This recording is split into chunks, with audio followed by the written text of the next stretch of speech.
அறிவு கதைகள். காட்டில் அடர்ந்த புல்வெளியில் ஏராளமான குதிரைகள் வசித்து வந்தன. அந்த குதிரைகளின் கூட்டத்தில் நொண்டி குதிரை ஒன்றும் இருந்தது.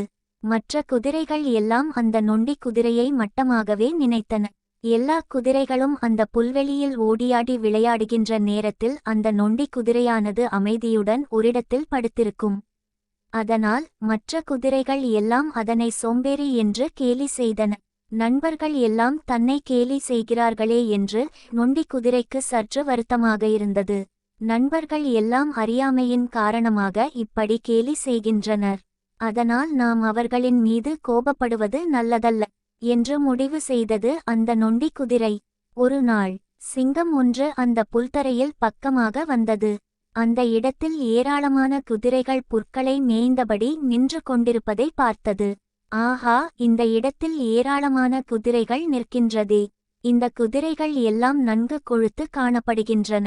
நாம் வந்திருப்பது தெரிந்துவிட்டால் இந்த குதிரைகள் எல்லாம் ஒரே ஓட்டமாக எங்காவது ஓடிவிடும். அதனால் இந்த குதிரைகளுக்கு தெரியாமல் மறைந்திருந்து நாம் இவைகளை தாக்க வேண்டும் என்று மனதிற்குள் நினைத்தது சிங்கம். புல்தரையின் ஓர் ஓரத்தில் படுத்திருந்த நொண்டி குதிரை சிங்கத்தை கவனித்து விட்டது. இந்த சிங்கம் நம்மையும் நம் நண்பர்களையும் கவனித்து விட்டது. நிச்சயமாக இதனால் நமக்கு ஆபத்து நேரிடும். சிங்கம் அந்த இடத்தை விட்டுச் சென்ற பின்னர் உடனடியாக இதனை பற்றி நம் நண்பர்களுக்கு எச்சரிக்கை செய்ய வேண்டும் என்று நினைத்தது அந்த குதிரை. சிறிது நேரத்தில் சிங்கம் அந்த இடத்தை விட்டுச் சென்றது. உடனே அந்த நொண்டி குதிரை மற்ற குதிரைகளை நோக்கியது.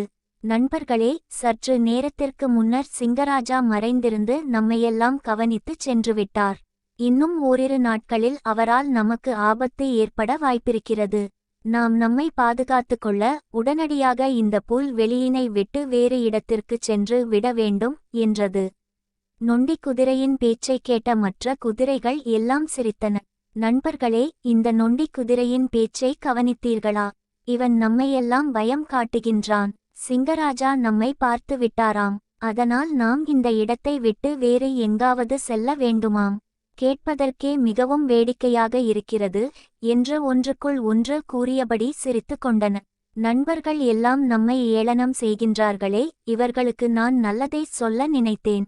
ஆனால் இவர்களோ என்னை ஏளனப்படுத்துகின்றனர். இவர்கள் எல்லாம் சிங்கத்தின் பிடியில் சிக்கிக் கொண்டால் என்னால் தாங்கிக் கொள்ள முடியாது. என்ன இருந்தாலும் இவர்கள் எல்லாம் எனது நண்பர்கள்தானே. இவர்களுக்கு எந்த ஆபத்தும் வராமல் பார்த்து கொள்வது என்னுடைய கடமையல்லவா? சிங்கராஜாவின் பிடியில் இருந்து எப்படியாவது நண்பர்களை காப்பாற்ற வேண்டும். வரப்போகிற ஆபத்தை உடனே தடுத்தாக வேண்டும். அதற்கு நாம் என்ன செய்யலாம் என்று யோசனை செய்தது. திடீரென அதன் மனதில் ஓர் எண்ணம் தோன்றியது. அதன்படி அந்த குதிரையானது சிங்கத்தை தேடிச் சென்றது. தன் எதிரே தைரியத்துடன் ஒரு குதிரை நொண்டியபடி வருவதை வியப்போடு பார்த்தது சிங்கம். சிங்கராஜாவே, வணக்கம். என் வருகை உங்களுக்கு வியப்பினை ஏற்படுத்தலாம். இருந்தாலும் உங்களுக்கு சந்தோஷமான செய்தி சொல்லவே வந்துள்ளேன். என்னை நம்புங்கள் என்று பணிவோடு கூறியது குதிரை. சிங்கமோ கர் கர் என்று உறுமியது. அதன் முகம் கோபத்தால் சிவந்திருந்தது. இருந்தாலும் நொண்டியபடி நடந்து வந்த குதிரையை பார்த்து சற்று பரிதாபப்பட்டது. சிங்கம் ஓரளவுக்கு தன்னை பார்த்து பரிதாபப்படுகிறது என்பதை குதிரை உணர்ந்து தன் எண்ணத்தை தெரிவிக்க இதுதான் சரியான சமயம் என்று முடிவு செய்தது. சிங்கராஜாவே, நீங்கள் கருணை மிக்கவர் என்று எனக்கு தெரிகிறது. உங்கள் முகத்தில் கருணை பொங்குகிறது. கருணையே வடிவான உங்கள் முகத்தை பார்த்து கொண்டே இருக்கலாம் போன்று எனக்கு தோன்றுகிறது என்றது. குதிரையே, நீ கூறியது போல் கோபமாக இருக்கும் நேரம் போக அவ்வப்போது எனக்கு கருணை ஏற்படுவது உண்மைதான். என் கருணை பார்வையை குறிப்பால் உணர்ந்து கொண்ட நீ அறிவு மிக்கவனாகத்தான் தெரிகிறாய். முதலில் நீ எதற்காக என்னை சந்திக்க வந்தாய்? ஏதோ சந்தோஷமான செய்தி என்றாயே, அது என்னவென்று உடனடியாக எனக்கு தெரியப்படுத்து என்றது சிங்கம். சிங்கராஜாவே, ஒருநாள் நானும் என் நண்பர்களும் புல்தரையில் நின்றபோது மறைந்திருந்து நீங்கள் எங்களை கவனித்து விட்டீர்கள். தாங்கள் எங்களை உடனடியாக தாக்க வராமல் அமைதியுடன் அந்த இடத்தை விட்டுச் சென்றீர்கள். தாங்கள் அமைதியுடன் செல்வதை நான் கவனித்தேன். தங்கள் மூலம் என் நண்பர்களுக்கு ஆபத்து ஏற்பட போகிறது என்பதை உணர்ந்தேன். அதனால் தான் அதனை தடுக்க வேண்டி ஓடோடி வந்தேன். சிங்கராஜாவே, நான் என் நண்பர்களை என் உயிரை விட மேலாக மதித்து வருகிறேன். தங்களால் என் நண்பர்களுக்கு ஏதேனும் ஆபத்து நேரிட்டால் அதனை என்னால் தாங்கிக் கொள்ள முடியாது. எனவே நானே என் உயிரை கொடுத்து உங்களுக்கு விருந்தாக வந்துள்ளேன். நீங்கள் என்னைச் சாப்பிடுங்கள், என் நண்பர்களை விட்டுவிடுங்கள் என்று கெஞ்சி கேட்டது நொண்டி குதிரை. தன் நண்பர்களுக்காக இந்த அளவுக்கு கெஞ்சும் நொண்டி குதிரையைக் கண்டு சிங்கத்தின் மனம் மேலும் இளகியது. அதன் கண்களில் இருந்து கண்ணீர் வடியத் தொடங்கியது. சிங்கமே, நீ எதற்காக அழுகிறாய்? உனக்கு என்ன நேர்ந்தது? நான் ஏதாவது உன் மனத்தை புண்படுத்தும் விதத்தில் பேசிவிட்டேனா என்று கேட்டது குதிரை. குதிரையே, நீ என் மனம் புண்படும்படியாக பேசவில்லை. ஆனால் உன் நண்பர்கள் அனைவருமே உன் மனம் புண்படும்படியாக பேசுவதை நான் மறைந்திருந்து கவனித்தேன்.